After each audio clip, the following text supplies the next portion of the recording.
We now welcome Caitlin Shea onto Hoopsology. She is the executive producer of ABC TV's Australian Story program and uncovered the story of Luc Longley. How's it going, Caitlin?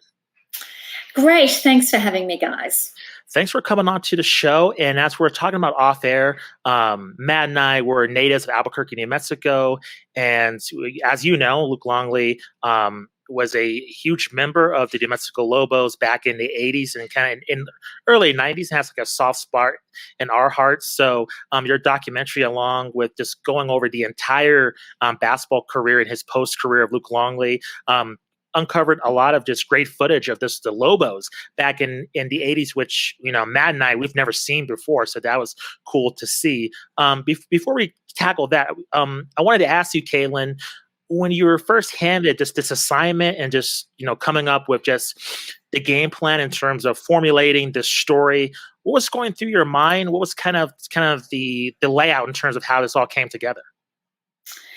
Well, I watched The Last Dance like millions of other people and really loved it, and hadn't intended to because, I didn't really know that I enjoyed basketball so much.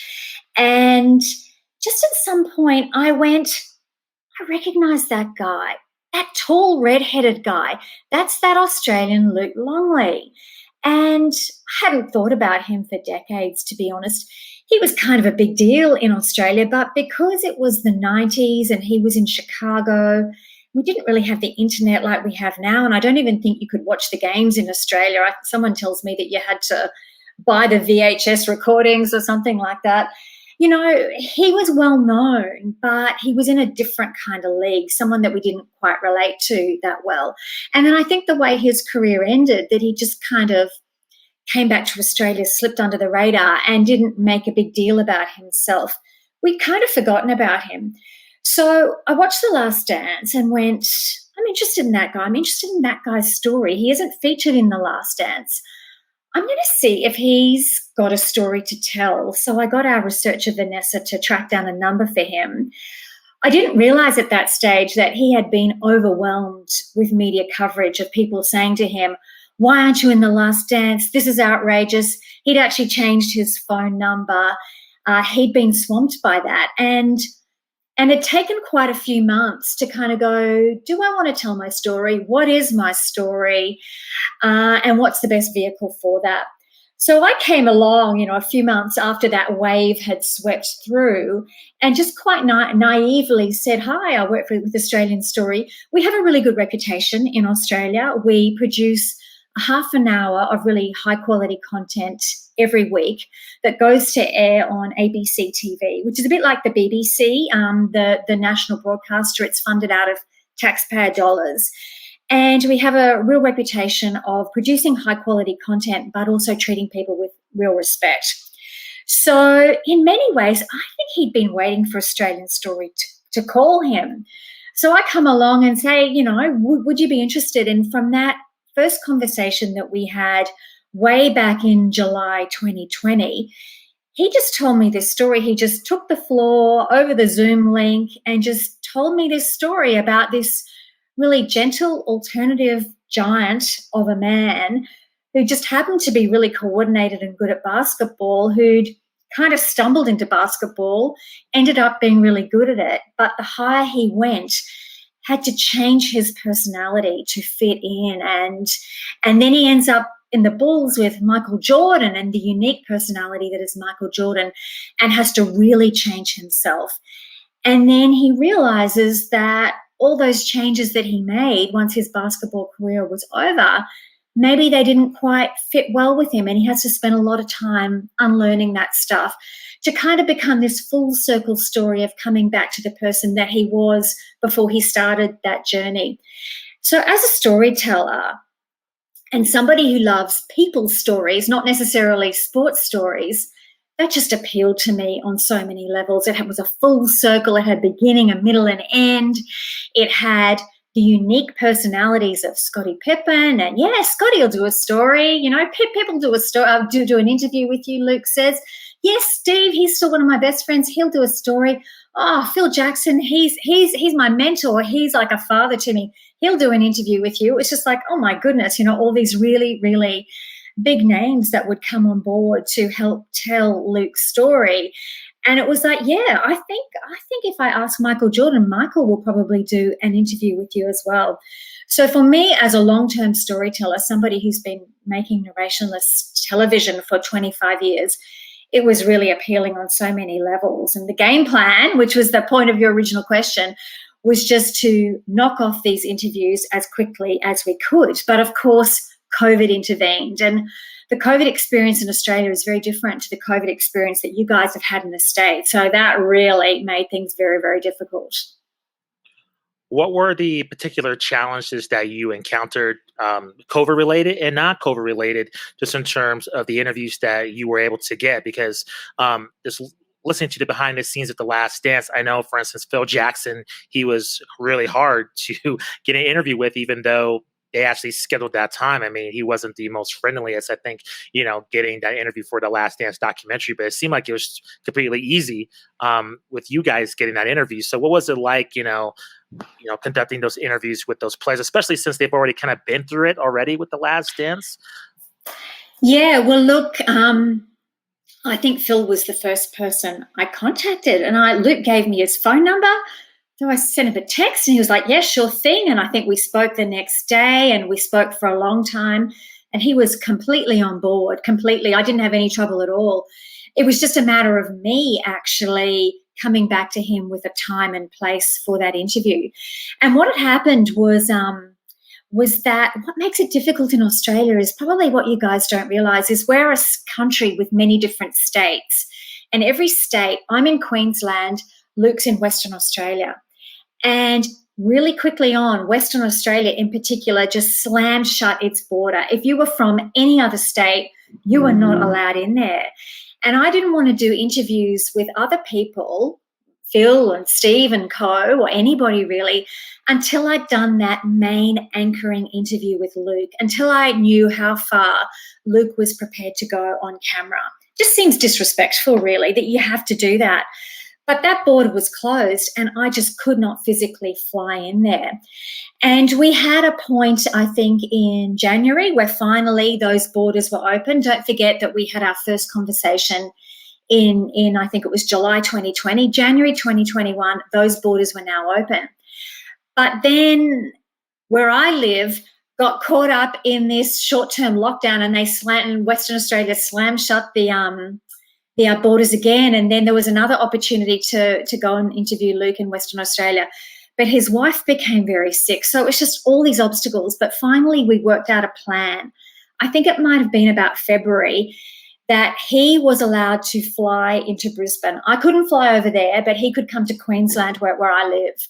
So we flew him to Brisbane, and we did the interview with him in Brisbane. It was about a 3.5-hour interview.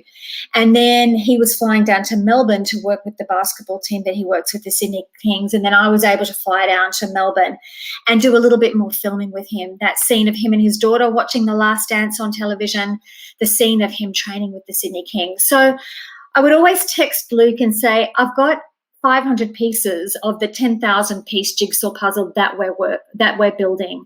That interview with him was only 3.5 hours, but it gave us those 500 pieces. And then once I had that in the can, it became about, okay, now we can start to extend and we can do the other interviews. But I'm the executive producer of Australian Story, so I don't go out on the road producing stuff. This was like a side passion project for me, something that I was so keen to do. I'm normally so chained to my desk, but I so wanted to produce this story. So it became very difficult for me finding time to actually do everything that I needed to do, because as you would appreciate, the logistics of interviews across on the other side of the world, it's really difficult to coordinate. Come about April, my co-producer, Greg Hassel, finished the story he was working on. He came on board and helped me, and he just then hit it really hard. He set up all the logistics for all the interviews. He would just say to me, you're doing your interview with Phil Jackson at this time. Generally, it was like 5 o'clock in the morning, my time, to fit in with, your time over there. And so then we just really started slamming through those interviews very, very quickly. Scottie Pippen was a little bit hard to get a hold of. Luke had to kind of, put a little bit of pressure on him to sort of lock him down, but eventually we locked him down. Steve Kerr was excellent, but it was very hard to kind of crack through the COVID bubble that was surrounding the Golden State Warriors. So we had to actually interview him over Zoom and use their team camera person because they weren't allowing anybody into that COVID bubble. And then I think come about May, the border came down between Queensland and Western Australia, and I flew to Denmark, WA, and to Perth, where I did all the interviews with Luke's family, Luke's friends, went down to Denmark, did all that filming with Luke, and then with his wife, Anna. So by that stage there, we virtually had 90% of what we needed. The big question was, well, were we going to get Michael Jordan? And, that was the thing, that we knew that we didn't need Michael Jordan for this story, that Luke had an awesome enough story to tell the story without Michael Jordan. We just knew it would be better with Michael Jordan and that we would get more eyeballs on it and it would be a richer human story to hear what Michael Jordan had to say. Yeah, it felt in many ways, and I won't spoil anything for those listening who haven't seen it, but it felt like kind of a really beautiful closure that you get in that in that documentary. Really great to watch. For you as a storyteller, was it pretty much Luke as the central character that was most compelling and that you were most passionate about pursuing this project for? What were some of the other factors? Was it also like the characters on the 90s Bulls? What were the factors that really motivated you to take this on as a side project? I think it was like I produce content for an Australian audience. That's my first and foremost responsibility. So it was definitely about Luke's personal story. But I knew that there would be a lot of eyeballs out there for people who'd watched The Last Dance. And, Chicago Bulls fans who remembered Luke and probably would have been interested in his story. So I knew that I was making the story for two audiences, that I was making it for an Australian audience and I was making it for a specialized basketball audience too. So it was about finding the common ground between those two audiences. That was why, for example, we start the documentary not really mentioning basketball, not showing any pictures of basketball, but we focused on what was the universal thing. The fact that Luke is a giant, he's 7'2", and all the difficulties that poses for Luke, but also the tremendous gift that was for Luke in terms of his career. So I tried to focus on that universal just because I know that there would have been a lot of middle-aged women like me tuning in for Australian Story going, I don't want to watch a whole hour on basketball. So I had to engage them with Luke's character and those universals of Luke's story. But in the same vein, for the basketball audience that was going to tune in, who wanted some hardcore basketball, they wanted a bit of Michael Jordan, Scottie Pippen, Steve Kerr, Phil Jackson, that they wanted all of that very close to the top of that story and to entice them with that. And I knew that they wouldn't be getting that until kind of the last, 5-10 minutes of part one. It was important to sort of turbocharge the story in that way with that vision in what we call that second prologue. So there's a lot of competing factors going on there to try and engage both kinds of audiences. But I was really happy. I felt that we found a common ground through that just because Luke's is a kind of universal story. Absolutely. I wanted to get your perspective as an Australian. What was the basketball scene like there growing up, and kind of what is your perception as maybe someone who's not a diehard basketball fan, or at least initially? What is your perception of basketball in Australia right now? Look, this is the thing, is that I don't follow basketball in Australia. I know that we have teams like that, so that every state, every capital city has its team. We have the Brisbane Bullets and we have the Sydney Kings and that sort of thing. And I think that there is a strong competition there. But I know that a lot of Australians still follow the NBA because we have a lot of Australian players in the NBA, Patty Mills and guys like that who were so pivotal in our, bronze medal win in the Olympics. So I think that there is this kind of, there's obviously a big basketball scene in Australia, but I tell you what, I reckon most of those guys who love basketball in Australia never watch Australian Story. And that was probably the most gratifying thing for me, is on Twitter being contacted personally by so many young men who are like, thank you so much for doing a story that we're interested in on Australian Story. And we can't, thank you enough for telling Luke's story, somebody that they had really wanted to know about. So I'm probably not the right person to ask about basketball in Australia, in all honesty. Luc Longley came off as such a sweetheart of a guy in the documentary. Just somebody just a pleasure to talk to. But I wanted to ask you, in terms of kind of one of the main points of the documentary towards the end, it goes into detail as to why Luke wasn't prominently featured, in the Last Dance. And it kind of hit Matt and I both, because we grew up watching Luc Longley. We have the New Mexico Lobo connection. And I just wanted to ask you, does he harbor any, not resentment, but just kind of like, I don't know what the word is, but for Luke himself, did he ever express to you any signs of just curiosity, or just wanting more of a reason why the makers of The Last Dance didn't make more of an effort to reach out to him, just due to not only his effect on the actual team, but also his connection to the other players? Because, Luc Longley wasn't somebody on the end of the bench. He was a pivotal role on those championship teams and had really intimate connections with several members of that squad that lasts to this day. So it was very perplexing why not only he wasn't interviewed, but as he said in a documentary, he was basically kind of edited out in terms of just his entire role on the team. I have a few theories and a few thoughts on this. And first and foremost, I spoke to Jason Shea. I think that's how you pronounce his surname, the director of The Last Dance. And look, I was very conscious of the fact, I thought it was brilliant what Jason did. As somebody who makes narrationless television, weaving together those multiple storylines the way he did, I was just in awe of that. And I understand, as a director, that you can't necessarily have everybody, and you make choices about who's in, who's out. I do it every single day. I think from Jason's perspective, there are a few things against Luke in that he was a long way away. And also I think, and from what Jason told me, they did contact Luke.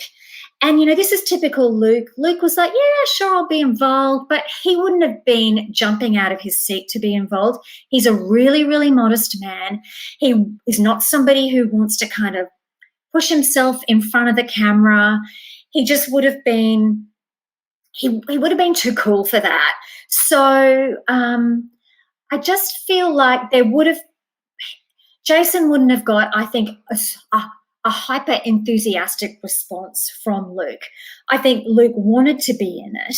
And I think that he probably didn't realize, by not jumping out of his skin and showing enthusiasm, that might have gone against him. I can understand from Jason's perspective too, they're filming this such high quality Netflix doco. You want every interview to look fantastic. Maybe Jason thought, if I get a local crew out of Denmark, Western Australia, maybe it won't look good enough. I also think that Luke kind of went, that Jason went, Luke's a modest, unassuming guy.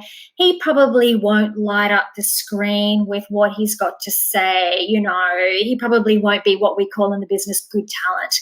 And I think that's where Jason was wrong, because I think Luke is really good talent. And I think as Steve Kerr said, I think it would have been quite interesting what Luke would have brought to that documentary and the insights that Luke would have had on that. From Luke's perspective and what Luke's told me, Luke's like this, up and down. Some minutes he's like, I get why they didn't include me. I'm just a low-key Aussie. I wasn't one of the stars of the team. I was there to make all the other guys look better. I don't need to be the center of attention. But what prompted him to want to tell his story was, but hang on, I was the starting center of this really pivotal, and played a pivotal role in this team. And all my colleagues on that team acknowledge that. And they're all sad for me, and they would have liked me to have been in it, and I would have liked to have been in it in some form. I was never going to be a starry star, but I would have liked to have been in it. So I think that they are two extremes that Luke wrestles with it. On some days I think he was pissed, on other days I think he was cool. But it was those kind of extremes that Luke found himself caught in the middle of. And what he found probably most difficult was people ringing him up saying, aren't you really upset that you aren't in it? Oh, this is such a travesty. I think that was difficult for him too. But, he got a whole hour on Australian Story because of it, and got to tell his full story, which he would have never done on The Last Dance. It kind of oddly seems consistent with his character in the documentary that the thing that gets him motivated to share his story is, teammates and those people around him. That's great. I wanted to follow up on that with the other side of that too, which is, MJ, of course, had a lot of control over The Last Dance and the footage that was released on that. Did you have the sense? It sounds like MJ was gracious, and you guys got to interview him. Of course, he's in the documentary. What was your sense of maybe some of this being based on guilt that that Luke wasn't featured prominently in The Last Dance, or maybe not even prominently, but just not one of those even side roles like on the level of Steve Kerr? I had no idea what Michael Jordan was going to say. You just don't know. You have your list of questions. But I was pretty shocked when he expressed a sense of regret that Luke wasn't in it. And not just Luke, it's probably a whole lot of other people on that team that probably should have been acknowledged more than they were. I was really surprised by that because I just wasn't sure what he was going to say. So I think I did think at that time that I was listening to that, I wonder if he does feel a little bit guilty about it. I wonder if he's copped some flack from people along the way. This is just my supposition about it all, that maybe he saw this as a good opportunity to potentially correct that record somewhat. Can I say I'm not sure what level of control Michael Jordan had over The Last Dance. I understand it was quite a lot. He had no control over our content whatsoever. We just treated him like any other interviewed talent, which is with respect. We listen to you with, what you've got to say. We try and create an environment where we're going to get the best out of you. And I'm not sure if you've heard this before, but Luke called me up a couple of hours before that interview when I was feeling really nervous. It was like, oh, holy shit, I'm interviewing Michael Jordan. Oh my God, Yeah. I just was so nervous about it all. And he's a big deal, Yeah. and I Googled him. He's, $1.6 billion empire. It's just little old me from Australia, And so I was really nervous, and Luke was killing himself laughing. He thought that was so funny that I was so nervous. And I was also very worried that he was going to pull out at any stage, that he could go, oh, that's just shitty old Australian television. I don't need to be involved in that. But Luke had said, no, he's a professional. He'll be there. And Luke has a bit of an expression with me. I don't want to tell you how to do your job, and he was like, look, this man, he is a professional. He knows what he wants to say. You do not need to back him into a corner and hit him really hard with questions. Why didn't you include Luke? Why were you so mean to Luke? All of this sort of stuff. Just let him speak. Create an environment where he knows that he is going to be listened to and that he is going to get to have his say. And, and I felt that was really good advice. Not that I was going to back him into a corner. That is not my style. But it really resonated with me that just let this man speak, and he will tell you what you need to hear, is what Luke's advice was. And it was really, really good advice. What is your perception of what I know it's only been out for weeks now at this point? Do you have a sense of how Luke and others from the Bulls and from the basketball community, how it may have changed or been impactful with regards to their relationships with each other? Well, I heard, Luke was thrilled with it all. It was a big deal for Luke, putting his personal story, a story that he had kept so close to his chest for 2 decades or more. It was a big deal putting it out there. His personal things like his marriage breakup, all of those sorts of things. So he was pretty concerned about that, but he was so thrilled with the final product. And that was really nice. I don't make this story for Luke. I make this story for my audience. But you try and take your talent with you, and you try and have no nasty surprises. And he was just really happy with it all. He said that, I spoke to him a couple of days after the story went to air. He said that Steve Kerr had loved it. I thought it was hilarious when he was taking the piss out of little baby Stevie in that little babushka scene that we did there at the start of part 2. He said that, is it Jed Bushler? Judd Bushler. Yeah. Judd Bushler had contacted him to say that he felt it had righted the balance somewhat of those guys who'd missed out on being in The Last Dance. I think he swapped a couple of texts with Phil Jackson, who'd been happy too. That's as far as I know. I haven't checked in with Luke for 10 days or so. But he was going to email Michael Jordan to say thanks for participating and to sort of, see what Michael thought about it all. Awesome.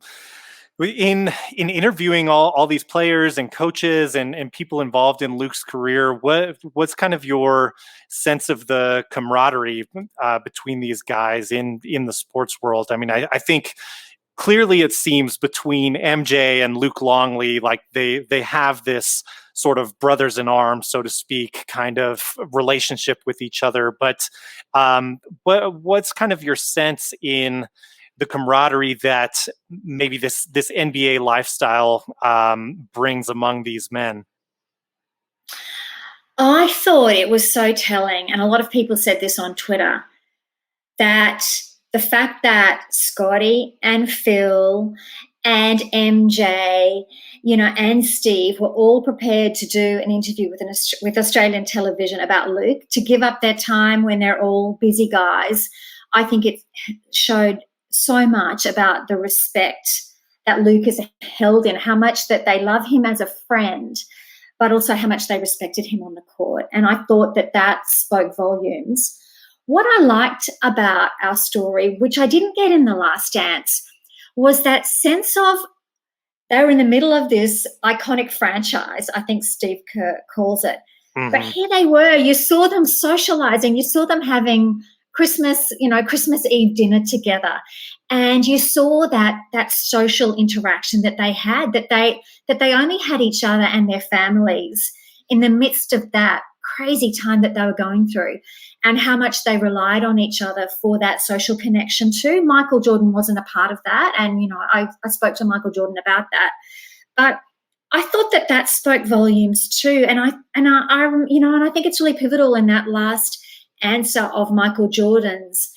And this is something that I know that Luke feels too, is that they were in the trenches together, that they would have done, no matter how they felt about each other, whether they liked each other on or off the court, they would have done anything for each other, because that's what you had to do to actually win those 3 championships.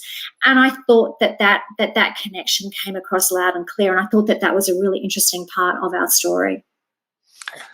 I have to ask, this is a bit pivoting in a different direction, but several of our listeners are native New Mexicans, and I'm from New Mexico. Justin was raised here in New Mexico as well.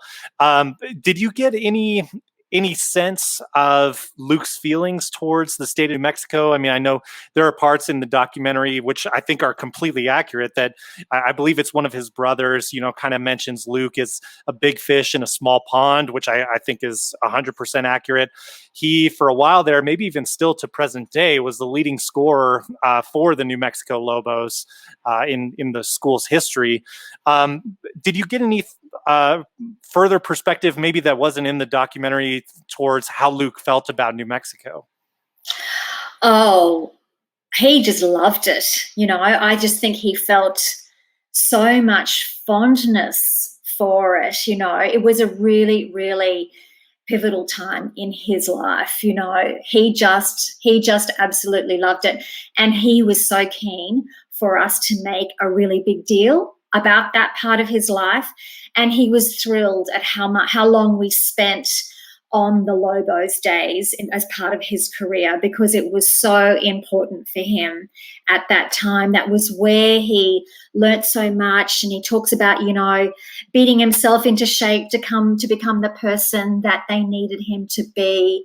No, they were really, really incredibly significant years for him. He was very keen for us to put that in the story. Awesome. I have to ask as well, just as, speaking to someone who's interviewed Michael Jordan, I know you guys have a fantastic team there, but how easy was it to reach MJ? How easy was it to set up that interview and kind of gain access to who many consider to be the GOAT in the sport of basketball? Yeah. Well, look, it wouldn't have happened without Luke. So I had been in contact. I think Jason Heyer had given me Michael Jordan's manager's contact details. So I'd contacted her, let her know what we were doing right from the start of the process, and told her that we'd be coming to her with a formal pitch to Michael Jordan about Luke's story once we'd kind of got further down the track. So once we kind of had started filming and we'd started probably started scripting, we then went back to Estee and said, here's our formal pitch. We'd love Michael Jordan to be involved. And we got a very polite, thanks, but no, good luck with your documentary kind of response. And, I think I'm not sure what happened, but I know that Luke was super keen for Michael Jordan to be involved. And I know that he went directly to Michael because they swapped a fair few emails. Luke had said to me that they'd had quite a warm relationship over the years and, had made plans to actually connect up a few years ago. Luke couldn't get to Florida because he got stuck in New York because of a snowstorm in New York, blah-de-blah. So they'd kind of been a thawing of their relationship somewhat. So he went direct to Michael, said, it'd really mean a lot for you if you're in this. Michael said yes straight away. And then I tell you what, the machine just kicked in behind Michael Jordan. I think we set up a time for about 4 weeks in advance, which was about 2 weeks before our first part one was going to air. And the machine kicked in. They organised that the golf course was going to be closed for the day. The security detail kicked in. We hired a crew, very good crew out of Miami. They had to all be, security and COVID shots and that sort of stuff. And then it all just happened like clockwork. It was absolutely seamless. I just clicked onto my Zoom link at 10:30. Michael Jordan walks into shot. He's briefed. He knows what we're talking about. And he's immediately from the get-go super friendly, super vibed, super friendly, super keen to be there. I really felt through the course of the interview that his enthusiasm about being there increased through the course of it all, that he actually more and more got into the vibe of it all and talking about Luke and having a bit of a laugh about Luke and that sort of thing. So, yeah, it was really fantastic. Yeah, it did seem you did such a great job getting him to open up and share some really intimate stories about his time with Luc Longley that are in the documentary. Really appreciate your time, Caitlin, and being on the show. Please plug for our listeners and our viewers what projects you have going on and where they can check out the wonderful content you're doing for ABC. Oh, well, thank you, guys. Well, look, as I said at the start, our program's called Australian Story. We basically do profiles of Australians, some people you would have heard of. We did a big story about Paul Hogan a couple of years ago, another famous Australian expat.